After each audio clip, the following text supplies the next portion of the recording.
नमस्कार. मी अनिल बोकील. अर्थक्रांतीच्या उत्तराच्या प्रवासात आपलं सगळ्यांचं स्वागत करतोय.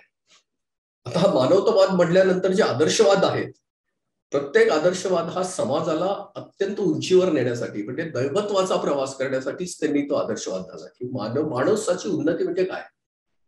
पण मानव हा ना तो देव आहे ना तो दानव आहे. मानव हा देव आणि दानवाच्या मधला बरोबर मधला हे आहे. तो कधी कधी मानव देव आहे, कधी कधी दानव आहे, पण तो बहुतांशी वेळा मानव आहे. म्हणून आपल्या सगळ्या व्यवस्था हा दैवी किंवा आदर्शवादी असण्यापेक्षा त्या मानवी असल्या पाहिजेत, त्या व्यावहारिक पण असल्या पाहिजेत. आणि आपल्याला जेव्हा आदर्शवादाच्या आपण खूप मागे लागतो, मग तो राष्ट्रवाद कुठलाही असेल. पण आज असं जे घडतंय की आज आपण जगातल्या ज्या सगळ्या मोठ्या शक्ती आहेत, आर्थिक शक्ती, आर्थिक राजकीय शक्ती, जशी अमेरिका आहे, जशी चीन आहे, जशी युरोप आहेत, आणि ह्या सगळ्या जपान सारख्या सगळ्या शक्ती, यांची सगळ्याची मोठी कल्पना जी आहे ते सामाजिक अस्मिता म्हणजे राष्ट्रास्मिता. राष्ट्राची अस्मिता म्हणजे ह्याची परिसीमा ही राष्ट्रवादातच संपते. ती मानवी अस्मिता ह्याच्यापर्यंत पोहोचत नाही. आणि ही संकल्पना खरं सांगायचं ती फक्त भारतीयांच्याच कडे आहे. कारण भारतीयांच्या आपल्या स्वप्नात असलेलं आपलं जे म्हणजे आपल्याला जे नेहमीसाठी पडलेलं स्वप्न आहे आपल्या खूप पिढ्या आधीपासून, ते आहे वसुधैव कुटुंबकम. ही पृथ्वी, ही सगळी वसुधा हे आपलं कुटुंब आहे, तो आपला परिवार आहे.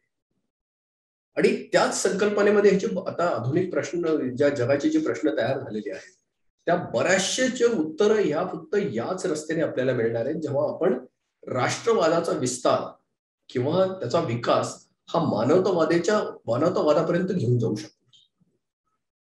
आणि खरं सांगायचं, खरं जागतिकीकरण हे तेव्हाच परिपूर्ण होईल. आजचं जागतिकीकरण हे फक्त माहिती, वस्तू, सेवा, तंत्रज्ञान, पैसा ह्या बाबतीत जागतिकीकरण झालेलं आहे. पण माणूस, मूळ माणूस आहे, त्याच्या बाबतीचं पूर्ण राजकारण झालेलं आहे, त्याचं पूर्ण विस्तारीकरण किंवा जागतिकीकरण झालेलं नाही आहे. आजही मला एका देशात दुसऱ्या देशात जायचं असेल तर मला त्याला व्हिसा घ्यायला लागतो, पारपत्र मिळवायला लागतात, आणि त्या देशाने परवानगी दिली तरच मला जाता येतं. पण माझ्या देशातली वस्तू, माझ्या देशातला पैसा, माझ्या देशातली टेक्नॉलॉजी, माझ्या देशातली इन्फॉर्मेशन, मी आज गुगलवरून किंवा या अशा मी ज्या माध्यमातून आता करतोय तुमच्या बरोबर संवाद, या ह्याच्यातनं मी कुणाशी आज अमेरिकेतल्या माणसाशी मी थेट बोलू शकतो, पण मी व्यक्तिशः तिथे जाऊ शकत नाहीये. ही छोटीशी त्रुटी आपल्याला कधीतरी काढता येईल का? ते झाल्यानंतर मात्र राष्ट्रवादाचा पूर्ण विकास झालेला असेल, तो मानवतावादापर्यंत व्हायला झालेला असेल. आणि आपल्या बऱ्याचशा आधुनिक प्रश्नावरची जे आधुनिक ज्या जगाचे जे प्रश्न तयार झालेले आहेत, ते पर्यावरणाचे असतील, आणि हे सगळ्या ज्या पद्धतीच्या स्पर्धात्मक जगाची आता जी आपल्याला एकूण दिसायला लागलेली आहे दृश्य स्वरूप, आता ती स्पर्धा इतकी तीव्र झालेली आहे की ती युद्धाच्या स्वरूपात यायला लागलेली आहे. म्हणजे इतके वर्ष आपल्याला माहित होतं की सामरिक युद्ध म्हणजे थेट युद्ध, पण आता आपल्याला व्यापार युद्ध सुद्धा माहित झालेलं आहे, शीत युद्ध सुद्धा माहित झालेले आहेत, आता आपल्याला वंश युद्ध सुद्धा माहित झालेले आहेत, आदर्शवादाची युद्ध माहित व्हायला लागलेली आहेत. आता हे सगळे युद्ध आपल्याला जर टाळायचे असतील आणि मानवतेचा जर विकास करायचा असेल, तर भारताच्याकडची जी खरी ताकद आहे ती आता जगाला आज त्याची गरज आहे, ती भारताने पूर्ण पुढे येऊन द्यायला लागेल. वसुधैव कुटुंबाची संकल्पना व्यावहारिक स्वरूपात आपल्याला मांडायला लागेल. अर्थात ही व्यावहारिक स्वरूप मांडताना ती आर्थिक बाजूनी पूर्णतः व्यवहार्य असली पाहिजे, ती योग्य आणि सुसंगत असली पाहिजे, तरच ती स्वीकारली जाईल. आता आपण जागतिक समाजाबद्दल विचार करायला लागेल. आता आपण फक्त राष्ट्र समाजापर्यंत विचार करून चालणार नाहीये. आता हे सगळ्या गोष्टी घडत असताना हे थोडंसं मंथन आहे, थोडं गंभीर पण आहे. पण ही एका प्रश्नाच्या, ज्या गंभीर प्रश्नाची उकल करण्याचाच प्रयत्न असल्यामुळे, त्याचं उत्तर शोधण्याचं, थेट उत्तर शोधण्याचं, परिपूर्ण उत्तर शोधण्याचा हा प्रयत्न असल्यामुळे याचं गांभीर्य थोडंसं जास्त असणार आहे. म्हणजे आपल्याला जसं हवंय की अरे हे खूप जास्त तुम्ही जड बोलताय, कदाचित पहिल्यांदा ते थोडं जड वाटेल, पण हळूहळू याच्यातलं एक सुलभता, याच्यातली एक सुकरता, समाजातली समजण्यामधली एक सोपेपणा आपल्याला सगळ्याला तो हळूहळू येईल लागला. कारण ते एकट्या दुसऱ्याचं काम नाहीये. फक्त आपण प्रश्नावर जर जास्त योग्य प्रमाणे विचार करू शकलो, मानवी भावनाने आणि बुद्धीने दोन्हीने मिळून, नुसत्या भावनेच्या बाजूने नाही किंवा नुसत्या बुद्धीच्या बाजूने पण नाही, तो उत्तराची दिशा काय असू शकते ह्या बाजूने आपण जर बघायला लागलो तर आपल्याला हा प्रवास सोपा वाटेल, तो आनंदमयी सुद्धा होईल. या सगळ्या प्रवासात आपला सहभाग खूप महत्वाचा आहेच. ही सगळी येणाऱ्या भविष्याची रचना कशी करायची, मानवतेचा पाया कसा घालता येऊ शकतो, याच्या नव्या नव्या शक्यता आपण याच्यामधून पारखून बघणार आहेत. आणि ह्या शक्यता म्हणजे उत्तराच्या स्वरूपातल्याच त्या शक्यता असणार आहेत. आता मी तुमच्यासमोर एक छोट्या स्वरूपात राजकारण, आजचं जागतिक राजकारण कसं चाललंय देशाच्या पातळीवरचं, आणि बाजार व्यवस्था, कारण बाजाराने आज सगळं जग व्यापलंय. आजचं जग हे जागतिक बाजारपेठेत बदललेलं आहे. पण राजकारणाच्या मात्र निश्चित मर्यादा झालेल्या आहेत, कारण राजकारणाच्या मर्यादा देशाच्या सीमेच्या पलीकडे तेवढ्या त्या प्रभावी नाही आहेत. हा, युनायटेड नेशन्स ऑर्गनायझेशन सारख्या ज्या, युनो सारख्या ज्या काही संस्था आहेत, त्या थोडासा दुबळा प्रयत्न करतायत, पण त्या परिपूर्ण नाहीयेत, कारण ते सरकार नाहीये, त्या संघटना आहेत. आता याच्यामध्ये सरकार आणि बाजाराच्या मध्ये नक्की कसं आहे ते मी तुमच्यासमोर एका चित्राने ठेवू इच्छितो. तुम्ही याच्यावर खूप हे कराल, मला वाटतं याच्यावर तुमची कॉमेंट आम्हाला द्याल तर हे खूप मला छान वाटेल. आपल्याला याच्यावर आपल्याला योग्य मीमांसा करायला योग्य होऊ शकेल. हा, मी तुम्हाला एका चित्र तुमच्या समोर मांडतोय. ह्या चित्रामध्ये तुम्हाला दोन गोष्टी दिसतील. दोन तुल्यबळ, दोन व्यक्ती किंवा दोन मल्ल किंवा दोन पहलवान हे आर्म रेसलिंग, म्हणजे ज्याला आपण हाताची जी लढाई म्हणतो ती आर्म रेसलिंग मध्ये उतरलेली आहेत. त्यातलं एक आहे सरकार, गव्हर्नमेंट, आणि दुसरं आहे बाजार, मार्केट. आता हे दोन्ही तुल्यबळ आहेत आणि ते लोकशाहीच्या टेबलवर त्या दोघांची त्याचा जो पार्श्वभूमी आहे, की ज्याची जी त्याचा जो प्लॅटफॉर्म आहे तो आहे लोकशाही. लोकशाहीच्या टेबलवर ह्या दोघांची हे चाललेली आहे, आर्म रेसलिंग. आता आपण याच्यात एक गोष्ट जर बघितली तर सरकारचे जे राजकीय हे आहे नेतृत्व, त्याचं अंतिम ध्येय आहे ऍब्सोल्यूट पॉवर, पूर्णतः राजकीय आर्थिक शक्ती एका बाजूला, आणि दुसऱ्या बाजूचा जो पैलवान आहे त्याची जे पूर्ण जी शेवटचं त्याचं जे अंतिम ध्येय आहे ते आहे प्रॉफिटेरिंग, नफा त्याला मिळवायलाच हवा आहे. बाजाराचं जे ध्येय आहे, अल्टिमेट ध्येय, ते प्रॉफिट आहे. आणि गव्हर्नमेंटचं जे ध्येय आहे ते ऍब्सोल्यूट पॉवर, कायदे करण्याची आणि व्यवस्था करण्याची पूर्णतः ताकद, ही सरकारचं ध्येय आहे. आता आपण याच्यात जेव्हा सरकारकडे बघतो तेव्हा सरकारची जी खरी ताकद आहे, ज्याला बायसेप पॉवर आपण म्हणू, त्याची दंडातली जी ताकद आहे, दंड ताकद, तो आहे इफेक्टिव्हनेस किंवा प्रभावीपणा. आणि त्याचा जो पुढचा हात आहे की जो समोर दिसतोय, जे ऍक्च्युली व्यवहारात समोर दिसतोय, तो ताकदीचं जे मॅनिफेस्टेशन दिसतं ते आहे लॉ अँड ऑर्डर. म्हणजे या इफेक्टिव्हनेस मध्ये काय हवंय त्यांना, की लॉ अँड ऑर्डरच्या स्वरूपात, कायदा आणि सुव्यवस्थेच्या स्वरूपातच ते दृश्य होणार आहे. हा प्रभावी किती आहे सरकार, की त्या देशाची कायदा आणि सुव्यवस्था कशी आहे, ह्याच प्रमाणे त्या सरकारची ती प्रभावी ताकद किती आहे, सरकार किती प्रभावी आहे, तो ताकद त्याच्यावर दिसते. म्हणजे मॅनिफेस्टेशन जे होत आहे ते लॉ अँड ऑर्डर होत आहे. दुसऱ्या बाजूला मार्केट जे आहे त्याची बायसेप पॉवर आहे ती एफिशियन्सी आहे, किफायतशीरता. ते इफेक्टिव्ह नाही आहे, ते एफिशियंट आहे. आता एफिशियन्सी आणि इफेक्टिव्हनेस याच्यातला मूळ फरक काय? एफिशियन्सीचा अर्थ असा आहे की मी एक गोष्ट दिली तर त्याच्या बदल्यात मला किती मिळालं, म्हणजे इनपुट टू आउटपुट रेशो. एक इनपुट टाकला तर मला आउटपुट किती मिळाला, तो इनपुट टू आउटपुट रेशो म्हणजे एफिशियन्सी.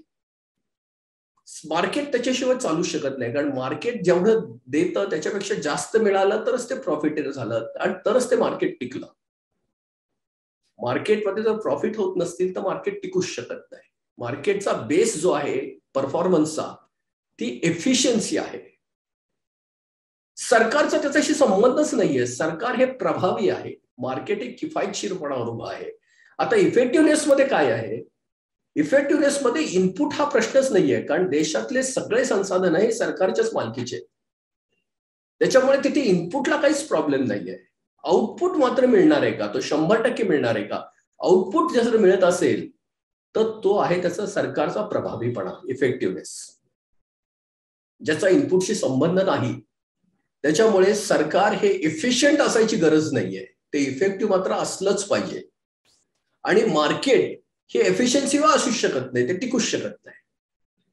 मार्केटचं जे डिलिव्हरी आर्म आहे, की ज्याचं जे दृश्य स्वरूपातलं जे त्याचा आविष्कार आहे, तो आहे डिमांड आणि सप्लाय, मागणी आणि पुरवठा. मार्केटचं जे अस्तित्व आहे, विनिमय, ट्रेड, की तो मागणी आणि पुरवठ्याच्या ह्याच्यात किती एफिशियंट आहे, ह्या मार्केटची म्हणजे मॅनिफेस्टेशनचा किंवा त्याचा जो फोर आर्म आहे, पुढचा हात जो आहे ऍक्च्युली, तो त्याचा डिमांड अँड सप्लायच्या स्वरूपामध्ये तो असतो. आता आपण हे जर बघितलं तर ह्या दोन्ही मल्लांच्या हातामध्ये दोन ग्लास आहेत, ते त्यांचं टॉनिक आहे. सरकारचं टॉनिक असतं टॅक्स आणि मार्केटचं टॉनिक असतं प्रॉफिट. जसा जसा टॅक्स कमी व्हायला लागला सरकारकडे, तसा तसा सरकारचा इफेक्टिव्हनेस कमी व्हायला लागतो आणि मार्केटचे जसे प्रॉफिट कमी व्हायला लागतात तसं मार्केटची एफिशियन्सी कमी व्हायला लागते. या दोघांचे मूळ आहेत हे. मार्केट हे प्रॉफिट शिवाय चालू शकत नाही आणि सरकार हे टॅक्स शिवाय चालू शकत नाही. ऍक्च्युली हे सगळ्यात महत्वाचं आहे. हा जो टॅक्स म्हणजे नक्की काय प्रकार आहे, तो हा समाजाने दिलेला, समाजाच्या कायदा आणि सुव्यवस्थेच्या व्यवस्थित परिचालनासाठी किंवा त्याच्या व्यवस्थित मांडणीसाठी आणि त्याच्या अंगीकारासाठी सरकारला दिलेली, लोकांनी दिलेली ताकद आहे की आमच्यासाठी तुम्ही हे करा. पण सरकारचं सगळ्यात महत्वाचं संसाधन कुठलं आहे तर तो टॅक्स. आणि आज गंमत अशी आहे की टॅक्स आणि प्रॉफिट हे दोन्हीही मॉनिटाईज सोसायटीमध्ये पैशाच्या स्वरूपात बोलले जातात, बघितले जातात. प्रॉफिट कुठल्याही सेवेमधनं असेल, कुठल्याही वस्तू विनिमयात नसेल, कुठल्या वस्तूच्या देवाणघेवाणीत नसेल किंवा विक्री आणि याच्यात नसेल, खरेदीतून असेल, ते शेवटी पैशातच मोजलं जाणार आहे. आणि टॅक्स सुद्धा पैशातच मोजला जातो आणि स्वीकारला जातो आणि वापरला पण जातो. म्हणजे पूर्णतः आज जगाच्या अर्थव्यवस्थेचं पैशीकरण झालेलं आहे. आता ह्यातले टॅक्सचे रोल काय आहेत आणि प्रॉफिटचे रोल काय आहेत हे आपण हे पुढे जाऊ तसं आपण समजूनच घेऊया. आता आपण हे बघितलं, हे दोन मल्ल जे आहेत त्यांच्यात जर समजा आपण सरकारची ताकद जर बघितली तर ती मार्केटपेक्षा जास्त असली तर हळूच हा काटा जो आहे दोघांचा मधलं संतुलन जे आहे ते हळूच सरकारच्या बाजूने झुकायला लागतं. सरकारची कुठलीही गोष्ट जी असते तेव्हा त्याचा पहिला जो दृष्टिकोन असतो बघायचा, तो सोशल वेलफेअर किंवा सोशल सिक्युरिटी, ते सामाजिक सुव्यवस्थेसाठी सरकारचं पहिलं दायित्व असतं. ते व्यक्तिगतरित्या सरकार काही करू शकत नाही, व्यक्तीसाठी सरकार काही करू शकत नाही, पण समूहासाठी, समाजासाठी मात्र सरकारच काहीतरी करू शकतं. म्हणजे सोशल सिक्युरिटी आणि सोशल वेलफेअर ही त्याचं पहिलं दायित्व असतं सरकारचं. हा, त्याच्यामध्ये व्यक्तिगत लाभ होऊ शकतात का, ते होऊ शकतात, पण तो बाय प्रोडक्ट आहे. सरकार त्याच्यासाठी काम करत नाहीये. सामाजिक वेलफेअर मध्ये मात्र व्यक्तीचा फायदा होऊ शकतो का, निश्चित होऊ शकतो, तो बाय प्रोडक्ट आहे. सरकारची ताकद आणखी जास्त वाढली तर हळूहळू सरकारचं म्हणजे जे राजकीय पक्ष आहे, जो सत्ताधारी पक्ष आहे, तो समाजावर नियंत्रण मिळवायचा प्रयत्न करायला लागतो. म्हणजे आपल्या विरुद्ध कुठला आवाजच असला नाही पाहिजे, आपण जे बोलू ते सगळ्याला आपल्याला आपली आदर्शवाद म्हणजे जो राजकीय पक्षाचा आदर्शवाद आहे तो सगळ्या समाजाने, देशाने स्वीकारला पाहिजे. ज्याच्यावर त्यांचं सरकारचं राज्य चालतं त्या पूर्ण समाजाने स्वीकारलं पाहिजे, असा एक अट्टहास सुरू होतो. आणि जेव्हा पूर्णतः नियंत्रण बाजाराला पूर्ण हरवून फक्त सरकारच जेव्हा राहतं, सरकारची ताकद जेव्हा सर्वोच्च होते, त्याच्यापेक्षा जास्त कुणीच नाही, बाजार व्यवस्थेचा तिथे अस्तित्वच राहत नाही, ते असतं कॉम्प्रेशन ऑफ फ्रीडम. म्हणजे तिथे स्वातंत्र्य मूल्य किंवा मानवी स्वातंत्र्याची किंमत शून्य होते. याला पूर्णतः सोशलिझम असं म्हणता येतं. जिथे फक्त समाजवाद आहे तिथे व्यक्तीला काही किंमत नाहीये. जे समाजाने, जे राजकारणाने, जे आदर्शवादाने ठरवले ते सगळ्याला स्वीकारायलाच लागेल. हा प्रवास पूर्णतः ऑटोक्रसीचा असतो, एकाधिकारशाही. आता याच्यामध्ये जसा काटा इकडे इकडे जायला लागतो तेव्हा सरकारचं जे प्रशासन असतं, सरकारी व्यवस्था जी राबवण्यासाठी जे प्रशासन असतं, त्याच्याकडे सुद्धा प्रचंड ताकद यायला लागते. आणि ती वाढती ताकद जी असते ती त्याची अकाउंटेबिलिटी हळूहळू कमी करत जातं. आणि ही अकाउंटेबिलिटी कमी होत जाणं यालाच भ्रष्टाचार असा शब्द आहे. म्हणजे एका बाजूने जेव्हा फक्त सरकार असतं तेव्हा समाजाचं उत्पीडन होत असतं, त्याला एक्स्टॉर्शन असं सुद्धा म्हणता येतं, उत्पीडन. दुसऱ्या बाजूला आपण बघितलं की बाजाराची ताकद वाढायला लागली सरकारपेक्षा जास्त, तर बाजार हा व्यक्तिगत पातळीवरच काम करतो. बाजाराला सामाजिक ह्याच्याबद्दल काहीही आस्था असायचं कारण नाहीये. ती गरज आहे, सामाजिक शांततेची गरज आहे, पण ती टिकवण्याची जबाबदारी बाजाराची नाहीये, ती सरकारची जबाबदारी आहे, सामाजिक संतुलन टिकवण्याची. बाजार फक्त हेच बघणार की बाजाराला प्रॉफिट कशातनं मिळणार आहे. त्याच्यामुळं बाजार हा अत्यंत व्यक्तिवादी असतो. ज्या प्रतिभावान व्यक्ती ज्या जास्त नफा देऊ शकतात त्या समाजात फार पुढे निघून जातात. आणि या प्रतिभावान व्यक्तींच्या किंवा व्यक्तींच्या लाभाच्या आणि लालसेच्या नफ्याच्या लालसेपोटी जो काही विकास होतो त्याचा बाय प्रॉडक्ट म्हणून समाजाचा पण विकास होत असतो. पण तो बाजाराचा हेतू नसतो की समाजाचा विकास व्हावा, हा बाजाराचा हेतू नाही. व्यक्तिगत लाभ वाढावेत हा बाजाराचा हेतू असतो, मूल हेतू. याचा आणखी जास्त ताकद वाढली म्हणजे सरकारपेक्षाही त्याची जर सरकारच्या नियंत्रणापेक्षा बाजाराची जर ताकद वाढायला गेली की याचं जे पर्यावसन होतं ते होतं कन्झ्युमरिझम, भोगवाद, चंगळवाद. बाजाराला वापरा आणि फेकून द्या, कारण जितका वापर जास्त तितके जास्त बाजाराचे नफे वाढायला लागतील. तर बाजाराचं प्रॉफिट वाढायचं असेल तर कन्झम्पशन वाढायला लागेल, क्रय जास्त वाढायला पाहिजे, कन्झम्पशन वाढायला पाहिजे. पण हे कन्झम्पशन इतकं कधी जास्त होतं की हळूहळू ते एक्स्ट्रीम लेवलला होतं आणि त्याच्यातनं सोशिओ इकॉलॉजिकल एक्सप्लॉयटेशन म्हणजे सामाजिक पर्यावरणाचं शोषणाच्या पर्यंत ते पोहोचतं. बाजार जेव्हा पूर्ण जिंकतो, जेव्हा राजकीय शक्ती जेव्हा छोट्या व्हायला लागतात त्याच्यापेक्षा जास्त वीक व्हायला लागतात आणि बाजारच फक्त मोठा व्हायला लागतो, तेव्हा ते सोशो इकॉलॉजिकल एक्सप्लॉयटेशनच्या एका अंतिम याच्यावर टप्प्यावर जातं. याला भांडवलशाही असं म्हणतात.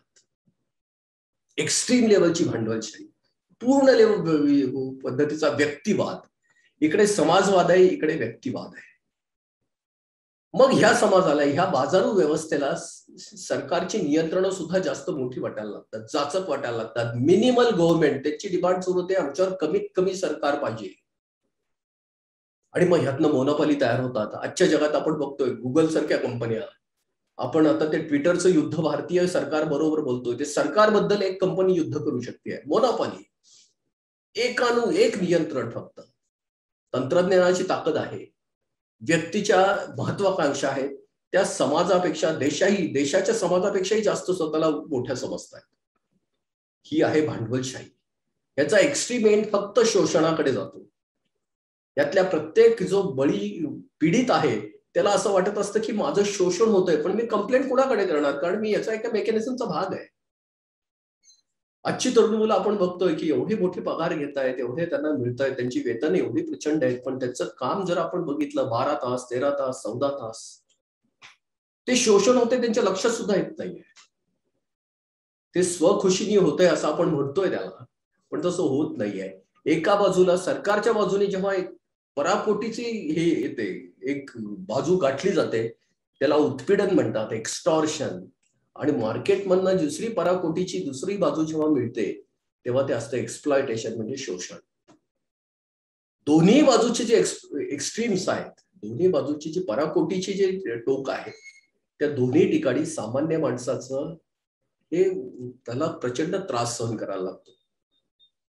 एका पद्धतीने आपण असं म्हणू शकतो की तुम्ही एक्स्टॉर्शनच्या बाजूने गेलात तर समजा जळून मरायचंय, आणि एक्सप्लॉयटेशनच्या बाजूने गेलात तर बुडून मरायचंय का? म्हणजे ऑप्शन एकच आहे, जळून मरायचं का बुडून मरायचं. मरायचं हाच त्याच्यातला ऑप्शन आहे. त्याचा सुवर्ण मध्य काय असला पाहिजे?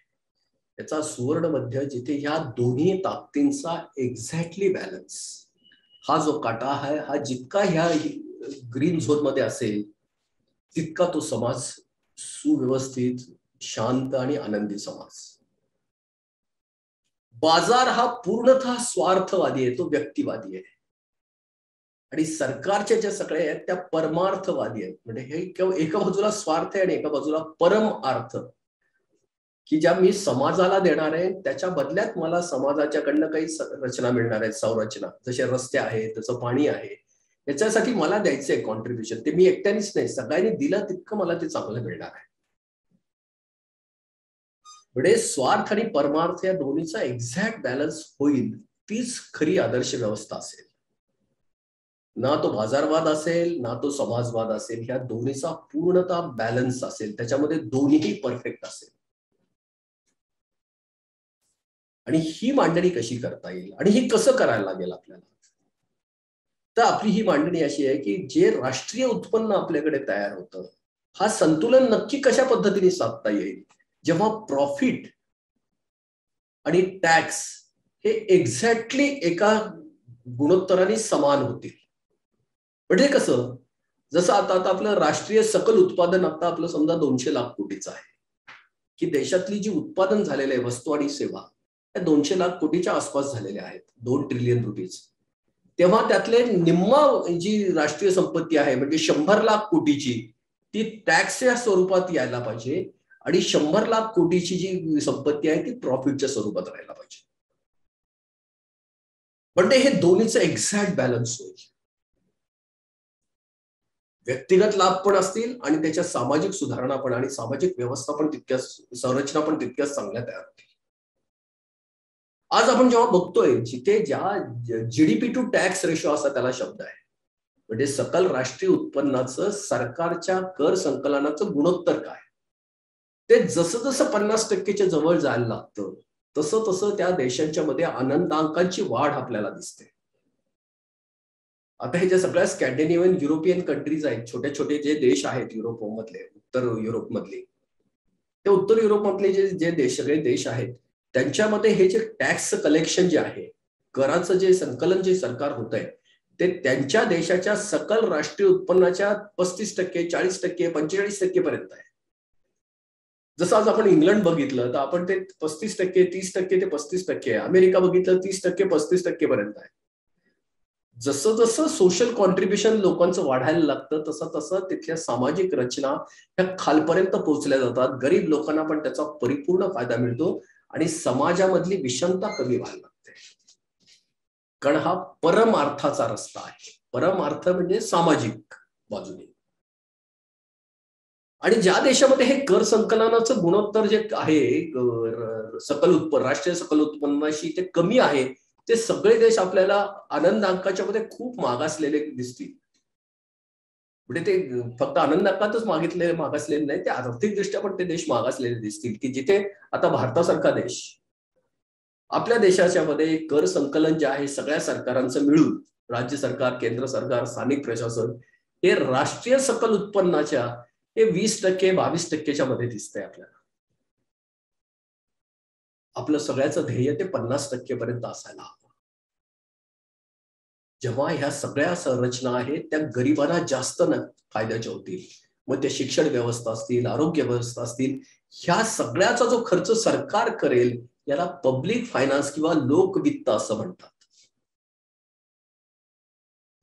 आता आपलं हे ध्येय आहे की हे कर संकलन कशा पद्धतीने वाढवता येईल आणि ते मार्केटला त्रास न देता, प्रॉफिटवर परिणाम न करता, प्रॉफिटवर परिणाम न होता ह्याचं योग्य संतुलन कसं साधलं जाईल. या दोन्ही व्यवस्था, बाजार व्यवस्था आणि सरकार व्यवस्था ह्या तुल्यबळ कशा होतील, त्या तुल्यबळ असणं, त्याचं योग्य संतुलन असणं, हाच त्या समाजाच्या विकासाचा एक रस्ता आहे. आता हे नक्की कसं असेल हे आपण पुढच्या भागात आणखी विस्तृतपणे समजून घेऊया. धन्यवाद.